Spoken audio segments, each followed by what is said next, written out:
Ça va les routes? J'étais en train de me poser une question là et je me suis dit, ben tiens, je vais vous la poser directement, c'est plus simple. Pourquoi l'IEF fait si peur? Franchement les routes, c'est une question que je me pose. Pourquoi l'IEF fait peur? Bien sûr que j'ai ma petite idée de la réponse, hein?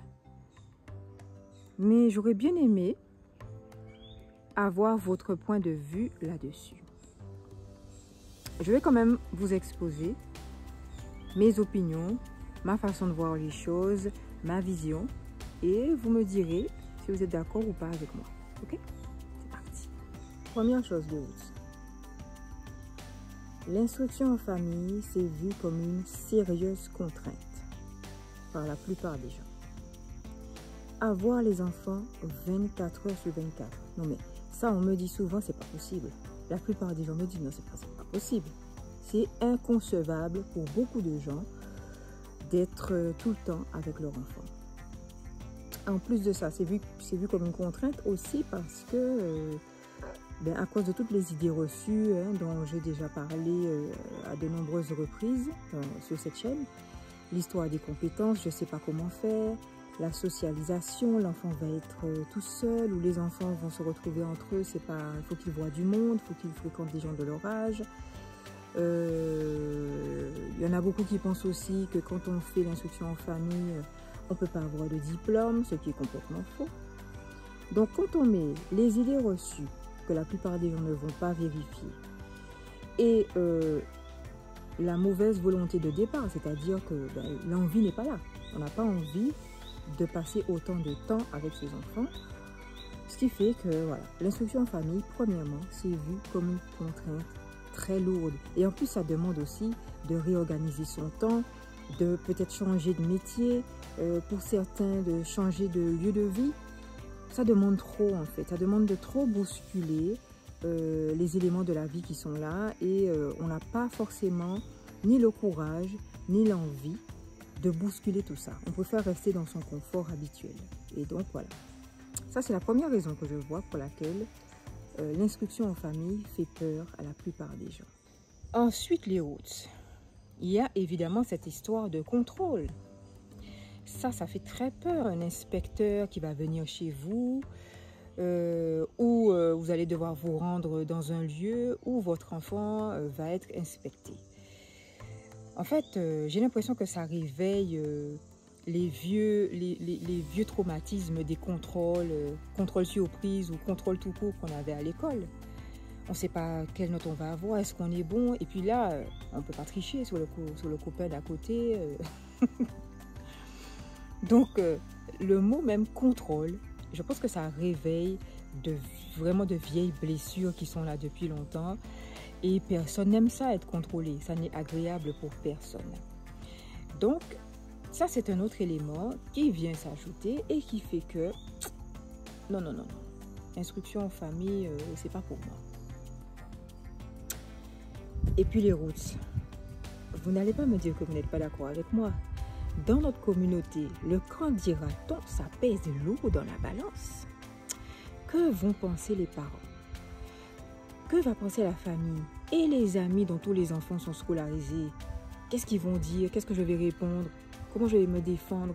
Comment je vais justifier tout ça aux yeux de tout le monde? Quand on va me poser des questions, comment je vais faire? Je vais passer pour quoi? Ce côté peur de la marginalisation, est-ce qu'on ne va pas me rejeter du fait que voilà, mon enfant ne va pas à l'école, le fait de ne pas faire comme tout le monde? On a peur de ça. Oser ne pas faire comme tout le monde. Chez nous, ça pèse lourd. On est très fortement sanctionné quand on ne prend pas le train en marche et qu'on veut le prendre dans l'autre sens. Ou qu'on ne veut pas le prendre du tout. Ça aussi, la peur du qu'en dira-t-on. Ça fait très peur à beaucoup de gens. Et puis mes amis routes, vous savez très bien que également dans notre communauté, il y a ce fort attachement au système scolaire, au fait d'aller à l'école. En fait, aller à l'école, c'est une tradition. C'est une tradition à laquelle nos parents sont attachés. nos grands-parents étaient attachés et à laquelle nous-mêmes, finalement, on est très attachés. C'est un rituel. C'est une tradition qu'il ne faut pas briser. Et comme nos parents n'ont pas de référence en ce qui concerne la non-scolarisation, c'est comme si, ne pas envoyer ton enfant à l'école, c'est quoi? Tu veux créer une autre tradition? Tu veux changer la tradition? Tu veux faire quoi? C'est bizarre. Et donc, on est très attaché à ça et on ne sait pas comment s'en défaire. On a peur de s'en défaire parce qu'on a peur de l'inconnu. Ne pas scolariser son enfant, c'est se jeter forcément dans l'inconnu parce qu'en la matière, on n'a pas beaucoup de références. Il n'y en a pas beaucoup avant nous qui l'aient fait. Et donc, on a tout à construire, tout à bâtir. Et ça fait peur. Être le pionnier, être le premier, commencer quelque chose de nouveau par rapport à toute une génération qui a fait autrement avant. Pour certains, c'est chaud, hein? Et puis, vous conviendrez, les routes, que c'est d'autant plus difficile de se défaire de tout ça que tout est mis en place pour que ça fonctionne, pour qu'on continue là-dedans, dans cette tradition de la scolarisation. D'accord? Rien n'est fait autour de nous pour faciliter ce choix du homeschooling, de l'instruction en famille. On nous propose donc une version du confort qui favorise finalement le maintien du système tel qu'il est. Donc on va prendre en charge ton enfant quand il va à l'école. Et c'est un système qui consiste toujours à la prise en charge des enfants par d'autres, par des inconnus. Donc à l'école, il est pris en charge par des gens que tu ne connais pas. Pour te permettre d'aller travailler et donc de laisser tes enfants, il y a des garderies qui sont mises en place. Si jamais tu vas travailler très tôt, tu vas toujours trouver une garderie, soit crèche, soit nounou, soit l'école même, un système de garderie avant et après l'école. Et puis quand il y a les vacances, là aussi, tout est fait pour que tu laisses ton enfant à d'autres. Il y a les centres de vacances, il y a les CLSH.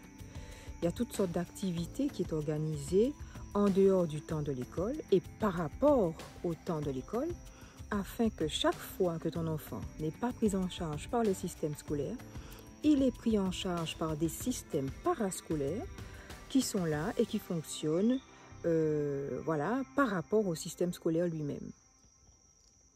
Donc, tout est calculé, tout est déjà mis en place. Tu n'as qu'à aller travailler et à chaque fois que tu as besoin de temps pour aller travailler, de temps pour toi, pour aller faire ton sport, quel que soit ce que tu veux faire, il y aura toujours un moyen que le système a mis en place pour te permettre de déléguer ton autorité parentale, de déléguer ta charge à d'autres.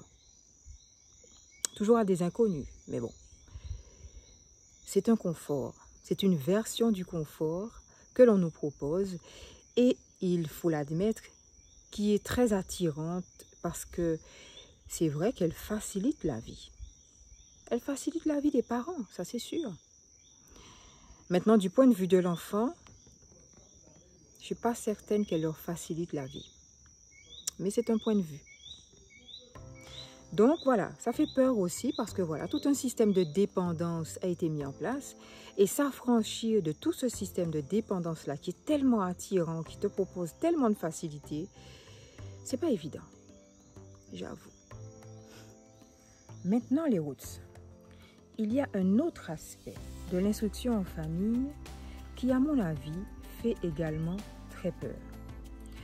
Je compare souvent le homeschooling à un miroir très sévère. Et ça, ouais, je pense que ça fait très peur. Quand tu décides de faire l'instruction en famille, effectivement, tu es très souvent avec tes enfants. La plupart du temps, tu es avec tes enfants. Et comme la plupart du temps, tu es avec eux, tu ne peux pas leur cacher grand-chose. Donc, certaines choses que certains parents peuvent se permettre, je ne sais pas moi, je prends n'importe quel exemple, un parent qui est alcoolique. Il va déposer les enfants à l'école et il sait très bien que voilà, le temps où les enfants sont à l'école, il peut se permettre soit de boire ses verres d'alcool tranquille, de se goinfrer tranquille, d'aller faire des choses pas très recommandables par-ci et par-là, parce qu'on sait que les enfants ne sont pas là. Il y a beaucoup de choses qu'on se permet de faire parce qu'on sait que les enfants ne sont pas là. Mais quand ils sont là tout le temps et qu'on ne peut rien leur cacher, voilà, c'est quand même beaucoup plus compliqué. Quand tu ne veux pas que ton enfant fasse certaines choses, tu es bien obligé au quotidien de te rectifier et de donner l'exemple. Parce qu'il est tout le temps avec toi. Si tu as l'habitude de dire des gros mots, eh bien là tu vas te surveiller beaucoup. Parce qu'il va répéter tout le temps ce que tu vas dire. Je parle des petits-enfants, bien sûr. Il va être là et il va voir tout ce que tu fais. Et on connaît les enfants, ils ont un jugement sévère. Ils disent la vérité, ils disent les choses telles qu'elles sont. Face à l'enfant, on ne peut pas mentir, on ne peut pas tricher.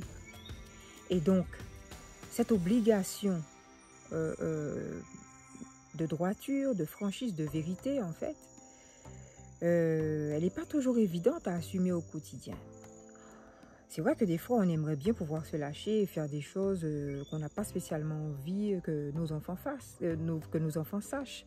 Mais dans le contexte homeschooling, la plupart du temps, c'est pas possible.